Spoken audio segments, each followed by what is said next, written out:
कुमार जी आपके पास आ रही हूं, मुझे जरा बता दीजिए कि ये सब बातें, उन्होंने कहा कि हम राष्ट्रपति पर हमला नहीं कर रहे, ये सरकार पर हमला होता है, लेकिन राष्ट्रपति जब अभिभाषण में बोल रही होती है, और ये मैं सबसे पूछ रही हूं, वहां पर वो बोल रही हैं, यहां पर हंगामा संसद में शुरू हो जाता है, राष्ट्रपति को बोलना पड़ता है कि सुनिए मेरी बात, सुनिए मेरी बात। ये अच्छा लग रहा है क्या? मैं आपकी बात मान गई, पार्टियों की बात मान गई, उनका विरोध सरकार से है, लेकिन राष्ट्रपति के अभिभाषण पर हंगामा करना, बाहर संसद के विरोध प्रदर्शन करना जब वो अपना भाषण पढ़ रही है, ये अच्छा है क्या? बताइए जरा प्रेम कुमार जी। देखिए सुचारिता जी, हाँ, ये न तो अभिभाषण पहली बार हुआ है, न विपक्ष का हंगामा भाटी जी को ऑडियो दीजिए। और राष्ट्रपति का के अभिभाषण पर जैसा कि भाटी जी ने बहुत स्पष्ट कर दिया चीजों को, हाँ। कि जो विपक्ष बोलता है वो सरकार के बारे में बोलता है, क्योंकि वो सरकार का डॉक्यूमेंट पढ़ती हैं राष्ट्रपति जी। तो इसलिए इसको नाक का सवाल बना करके पेश करना और ये बताना जो मुद्दे हैं, जिन मुद्दों को विपक्ष उठा रहा है, उन मुद्दों पर बात न हो और राष्ट्रपति पर क्यों बोल दिया, स्पीकर पर क्यों बोल दिया। मैं कहता हूं कि स्पीकर जब कल सदन में पूर्व प्रधानमंत्री इंदिरा गांधी जी की निंदा कर रहे थे, ये कौन सी परंपरा है? कौन सी परंपरा है कि स्पीकर देश की पूर्व प्रधानमंत्री की निंदा करे? ये तो शर्मनाक है। तो अगर हम शर्मनाक बोलेंगे तो आसन का अपमान होगा। अच्छा। बिल्कुल होगा, लेकिन हम बोले बिना नहीं रह सकते, क्योंकि इंदिरा गांधी पूर्व प्रधानमंत्री, देश की पर कुर्बान होने वाली प्रधानमंत्री, उनके बारे में अगर आसन अगर निंदा कर रहा है तो हम उसकी आलोचना करेंगे। नहीं नहीं, एक बात बताइए, यहाँ कंचना जी बैठी हुई हैं, आरजेडी से हैं, समाजवादी पार्टी से भाटी जी बैठे हुए हैं, मैं सिर्फ ये पूछना चाह रही हूँ कि लालू जी ने या फिर नेताजी ने जब इमरजेंसी के खिलाफ आवाज उठाई तो वो गलत कर रहे थे या सही कर रहे थे? अगर वो सही कर रहे थे तो फिर इमरजेंसी गलत थी, और अगर वो गलत कर रहे थे तो इमरजेंसी सही है। ये दोनों का एक इसका सवाल का जवाब दे दीजिए कंचना जी। नहीं, इंदिरा जी ने इमरजेंसी जब हटा था और उसके बाद जब वो चुनाव लड़ी, बहुत बुरी तरीके से हारी थी, और उसके बाद जेपी जी जो उन्हीं के खिलाफ जो पूरा मुद्दा छेड़े थे, जो पूरा लड़ाई लड़ रहे थे, उनसे बात हुई और उन्होंने पूरा सार्वजनिक तौर पे 3 बार माफी मांगा। और ये भी समझिए कि 2.5-3 साल बाद फिर से प्रचंड बहुमत से आती है। सिर्फ वही नहीं, खुद राहुल गांधी जी, खुद उनके पार्टी के सभी लोग, कोई माफी मांग ले, नहीं, कोई माफी मांग ले तो अपराध तो खत्म नहीं होता। माफी दे दीजिए, आपने दे दी, आरजेडी ने माफी दे दी, समाजवादी पार्टी ने माफी दे दी, उसका सबूत यह है कि आप आज गठबंधन में हैं। नहीं, उसका सबूत यह है ना कि आप गठबंधन में हैं, आपने माफ कर दिया, लेकिन अपराध तो नहीं खत्म हो जाएगा। बोलिए ना प्लीज। प्रेसिडेंट क्यों आती थी?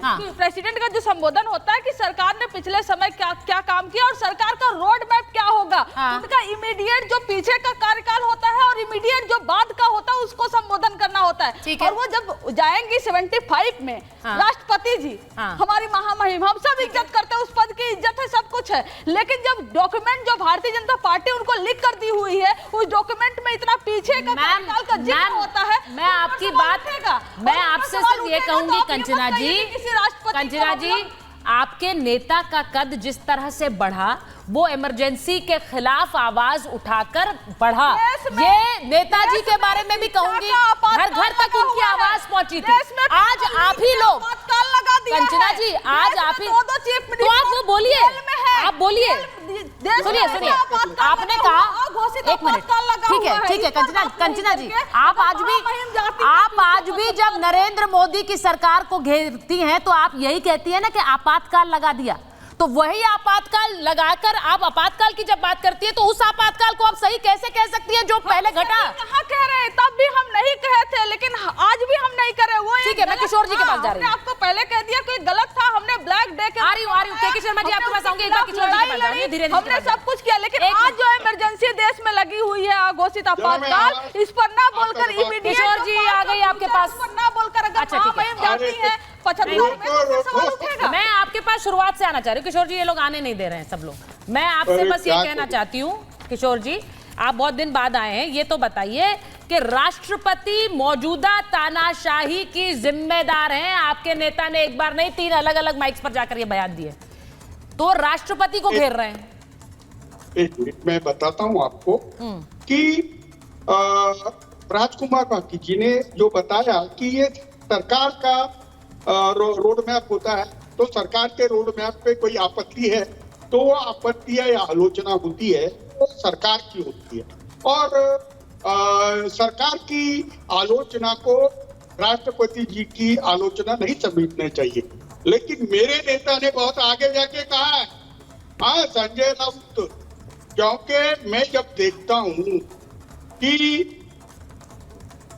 एक आदिवासी महिला जो शिक्षिका थी, जिन्होंने अपना करियर बड़े संघर्ष से किया और प्रजातंत्र ने ही उनको इस राष्ट्र के प्रथम नागरिक, प्रथम महिला बना दिया, वो चुप रही, वो मौन रहती है जब ईडी, सीबीआई एक आदिवासी मुख्यमंत्री को जेल में रखते हैं। कल केजरीवाल की अरेस्ट तो क्लासिक एग्जाम्पल है। उनके भाषण में मैं चाहता था महाराष्ट्र सरकार को जिस तरीके से असंवैधानिक ढंग से गिराया गया और महामहिम राष्ट्रपति चुप रही, मैं आज भी कहता हूं महामहिम राष्ट्रपति का सम्मान हो चुका है। अब वो सत्य किशोर जी मुझे बड़ा अच्छा लगता है जब आप मेरे शो पे होते हैं और हम तानाशाही की बात करते हैं, और जब आप ये कहते हैं कि देखिए हमारी सरकार को तानाशाही के जरिए गिराया गया, तो मुझे वो वाली तानाशाही भी याद आ जाती है जो कभी रिपब्लिक के खिलाफ देखी थी।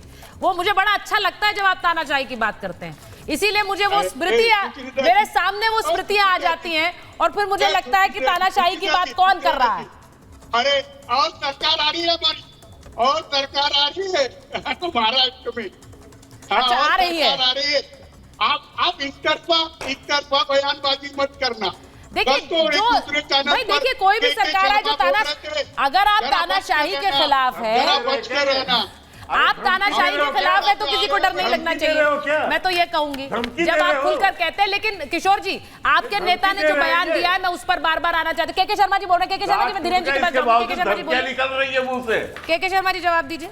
अरे नहीं, मुझे आश्चर्य हुआ कि किशोर तिवारी जो है शिवसेना उद्धव ठाकरे गुट के ये यहाँ धमकियां दे रहे हैं कि फिर सरकार आने वाली है, फिर उसी तरह हम जो है 100 केस लाद देंगे।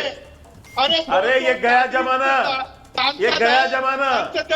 सुन लीजिए, अब मैं एक बात कहना चाहता हूँ मैं अपने विषय। अरे मोदी जी सुन लीजिए, ठीक है बंद कराइए, वो बंद नहीं होंगे, मैं समझ गया हूँ। मैं केवल इतना कह रहा हूँ, हर वर्ष राष्ट्रपति अभिभाषण, हर वर्ष राष्ट्रपति जी का अभिभाषण होता है और अभिभाषण होने के बाद उस पर चर्चा होती है सदन के अंदर, दोनों सदनों में होती है। मैं पूछना चाहता हूं भाटी साहब से कि यहाँ जो शब्द का प्रयोग हुआ है कि राष्ट्रपति बेमतलब की बातें कर रही हैं, पूरा आज तक के 70 साल के इतिहास के राष्ट्रपति अभिभाषण की आप कॉपी निकाल लीजिए। हाँ। और एक नेता ये बोला हो भाषण के अंदर में कि राष्ट्रपति आपने भाषण में कि राष्ट्रपति ने बेमतलब की बातें की है, वहां कहा जाता है कि राष्ट्रपति अभिभाषण में ये असत्य है, ये असत्य। अभिभाषण शब्द का मेरा पॉइंट वही था के शर्मा, राष्ट्रपति असत्य नहीं बोल रही, मैं वही कह रहा हूं, लेकिन यहां पॉइंट आउट किया गया है, इसलिए मैं कह रहा हूं भाटी साहब वकालत यहां कर रहे हैं। लेकिन भाटी साहब आप पढ़िए वहां के प्रोसीजर को, किसी एक भाषण में किसी नेता ने भी, सत्ता के विपक्ष के किसी ने भी कहा हो इस लाइन को कि राष्ट्रपति ने जो है असत्य बातें कही हैं, राष्ट्रपति गलत बातें की रही हैं, ऐसा भाषण में नहीं कहा जाता।